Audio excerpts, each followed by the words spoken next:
Pinangangambahang maapektuhan ang mga perang padala ng mga OFW sa Amerika sa kanilang mga pamilya rito sa Pilipinas. Isinusulong kasi sa US Congress ang One Big Beautiful Bill na planong taasan ang tax sa remittances ng mga hindi US citizen. May unang balita si Mav Gonzalez.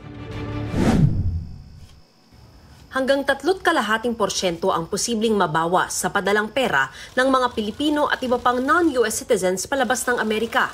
Plano kasi ang buwisan simula January 1, 2026 sa ilalim ng panukalang One Big Beautiful Bill na isinusulong sa US Congress ni US President Donald Trump. Mabigat yan para kay Sandy Agustin, isang healthcare worker.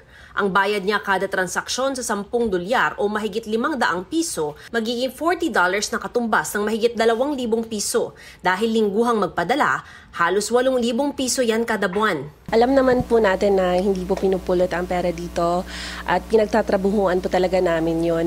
At yung taas, imbis na ibibigay namin sa pamilya namin, ibabayad pa namin sa tax. Ang remittance tax naman na binabayaran ng dialysis technician na si Arturo Reyes mula $7 o halos 400 pesos, aakyat sa katumbas ng halos 2,000 pesos. Malaki na yan. So nananawagan ako sa ating mahal na Pangulo dito sa Amerika, President Trump, sana babaan niyo po, become lowest na 3.5, babaan niyo pa po. Bukod sa magmamahalang gastos, posible ring ma-expose ang immigration status ng isang sender dahil sa bagong verification na ipatutupad sa mga remittance center. Sabi pa naman ng Bangko Sentral ng Pilipinas, sa Amerika galing ang pinakamalaking bahagi ng remittances na pumapasok sa Pilipinas.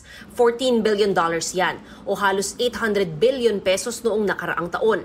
Pero sabi ng palasyo, ayon sa Department of Finance, 20% lang ng nasa 4.4 million Filipino sa US ang maaapektuhan ng panukala kung maisabatas. The tax will affect non-US citizens, including green card holders and those with working visas, H-1 visa holders.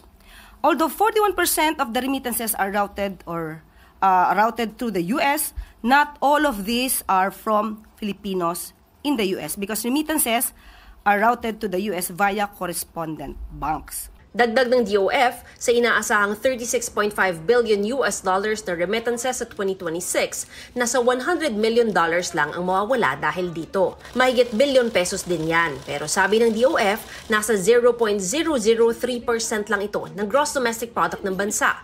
Gayunman, kung mismong mga pamilya umaasa sa padala, aminado ang palasyo na may epekto yan. While we see the estimated effect is minimal in the economy, it may be substantial for many families who solely rely on the remittances from a family member in the US, talking about non-US citizen. Ito ang unang balita. Mav Gonzalez para sa GMA Integrated News.